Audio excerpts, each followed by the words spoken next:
Hello and welcome to my channel. I'm Fornax, and today we are diving into a bumper Guild Wars 2 catch-up episode, all the news about the expansion and the roadmap going forward.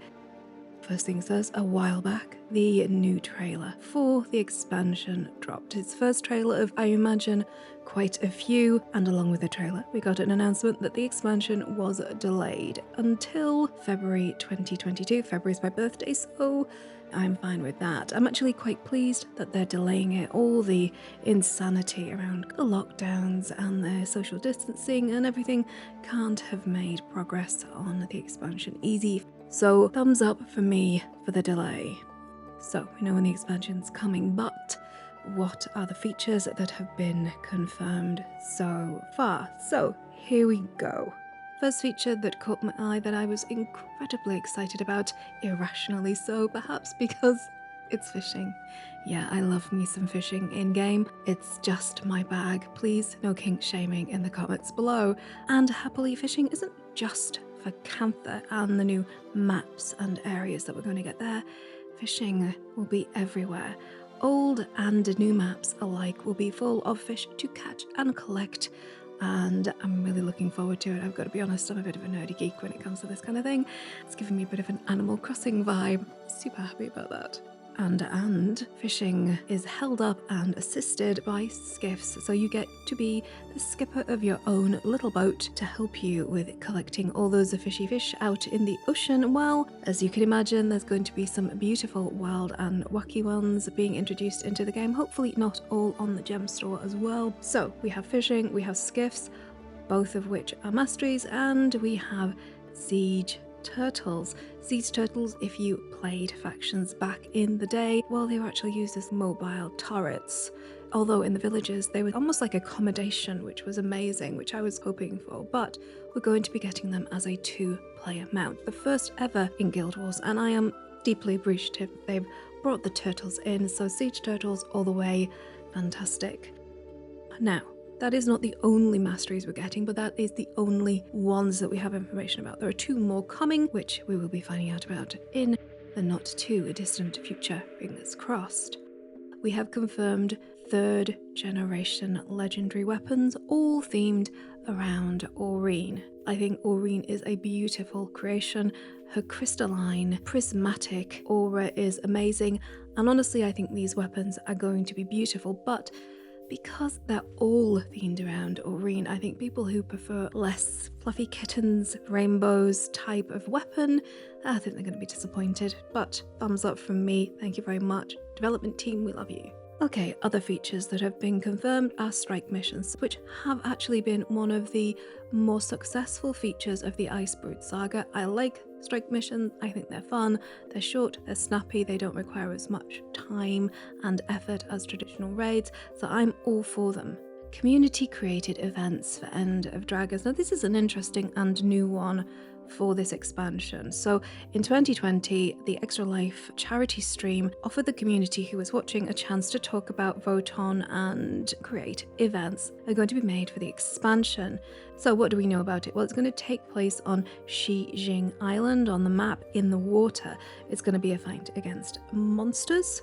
It's a group event. It will start by destroying jade eggs before jade monsters can spawn. The event will be tied to a specific time of day so people can easily group for it. With these eggs hatching at dawn, there will be object collection. There will be a friendly animal named Bubbles, probably not the Elder Dragon, and additionally there will be gadgets used as well. So I can't wait to see what all that turns out to be, but again, this is the feature, it's confirmed.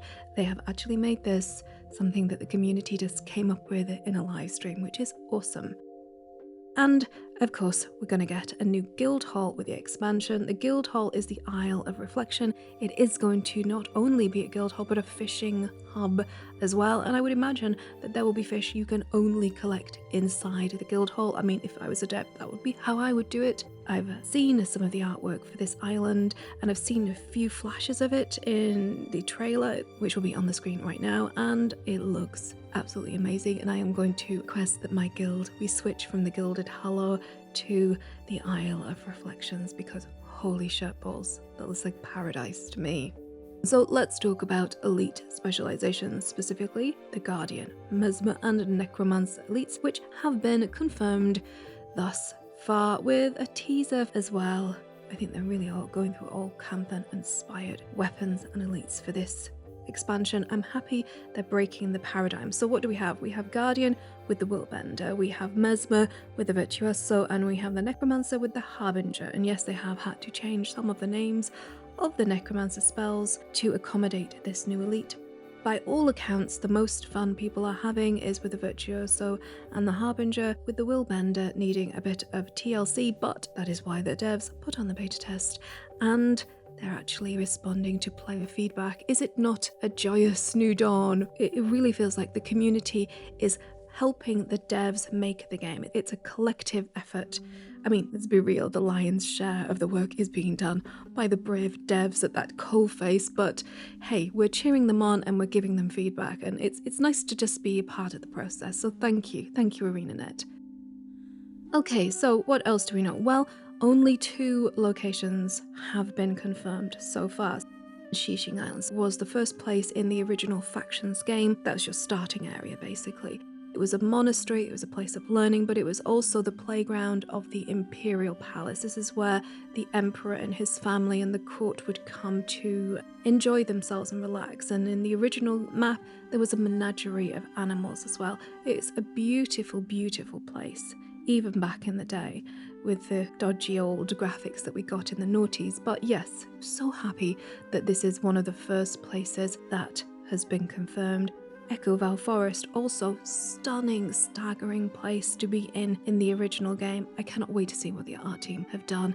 In the original game, the trees had all died during the Jade Winds, and you have these beautiful redwood-esque dense forest, and the Kurzik faction had made their home there. They were stewards of the forest before the Jade Wind, with their citadels carved out of the living forest itself. It was truly beautiful, and I cannot wait to see what it's going to be like now. We have had confirmation that Echo Val Forest is returning to life. We have had confirmation that the Jade Sea, literally a sea made of jade, has started to revert to its watery origins, which is amazing. So life and animal populations are returning to these areas. The forest is awakening after centuries of slumber, after the atrocity of the Jade Winds. So the biggest pulls for me is the joy of exploring the environments made with the ArenaNet art team. And honestly, with each expansion, their environmental storytelling and environmental design have just got better and better. I imagine I am going to be completely blown away by Echo Val. So those are the only 2 locations that we have confirmed at the moment. If you're interested in the different maps and history of Cantha, links to my 2 videos here.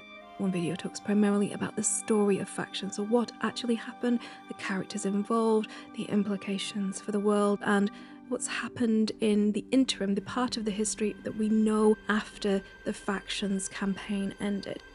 And the second video is all about Cantha itself, the people, the places, the locations. So check those out if you want to deep dive into Cantha and its history and its lore. That's pretty much an overview of the features and the in-game stuff that we'll be getting. There is a huge amount of story that we can talk about, but I am going to make a different video for that.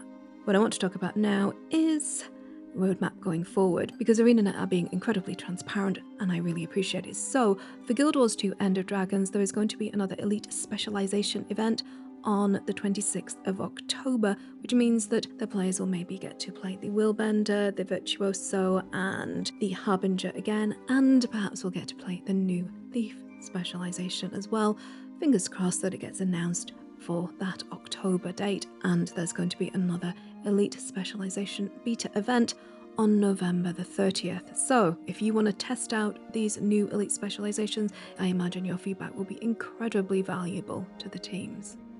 The roadmap is not just about the End of Dragons expansion, because ArenaNet is having the return of Living World Seasons So up to the 28th of September, the Living World Season 4 is available to play for free. So if you missed that content back in the day, you can pick it up now. And a second chance to pick up all the Icebrood Saga content will be happening from October 19th to November 30th. So if you missed those episodes or just want to play them again, because there are going to be new rewards available to players for replaying this content, new achievements, new titles, new bits and pieces, do jump in, and happily all the new achievements and reward for replaying the Living World and the Icebrood Saga will be persistent. That means that even after these free-to-play periods, you're still going to be able to pick up those rewards. So thank you very much, Devting. That will be fantastic for players jumping in to the game at a later date.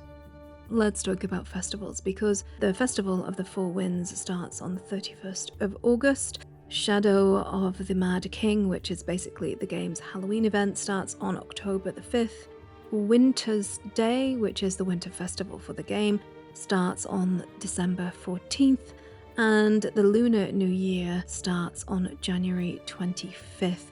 So that's a nice sprinkling of events to look forward to from autumn into the winter for this year. And to finish off, there are a few other events coming up. So on the 21st of September, if you're interested in participating in the DX11 beta, save the date. I think if DX11 is introduced allowing for multi-core optimization, this could be a real game changer. But just because you're using DX11 doesn't mean that you have that core use. It has to be coded for, so fingers crossed. Okay, and that's not the only beta in September, because on the 24th, the first Wool v World alliances go into testing, and I know many Wool v World teams will be cheering because finally their game type is getting some love. So good luck to everyone who's going to be participating in the beta. I sincerely hope alliances, their introduction is smooth, the beta is awesome, and it injects life back into this game type, which has been the least loved child of all the Guild Wars game types. And finally, if you are a fan of gamers doing good in the world, on November 5th, the Extra Life livestream will be happening, where you can join the community and give to a fantastic charity, Extra Life, which gives to children's hospitals across the United States. That's my bumper news update for Guild Wars 2. I'm sorry that I have been AWOL. I have been dealing with a slow-moving health crisis, but things are looking up. I am feeling much better, and I'm hoping to get back to some semblance of a rational upload schedule and back into some live streaming, which I'm probably going to be doing on YouTube. So yeah, it should be fun, but that's the end of the video. Please do like the video if indeed you did like it. Share it with anyone you think will enjoy it. Subscribe for more Guild Wars 2 content in the future, and please do show some love to Why You Need My Name, Arthur, Cody, Kildare, Cub, Molini, Jolly Joestar, Dark Griever, and all my wondrous, fantabulous Patreons, without whom I would be unable to dedicate the time and resources I do to my content creation. You have really supported me in this month where I have not been able to do anything, so thank you so much. And if you feel inspired to jump into Guild Wars 2, there are referral links down there as well, of the free-to-play game and the Path of Fire expansion, which includes all the content of the Heart of Thorns expansion and the End of Dragons pre-order as well. All helps the channel, thanks to the generosity of ArenaNet, but costs you not a penny more. And now we have really come to the end, so until we meet again, please stay safe, stay awesome, and thank you so much for watching. Bye bye.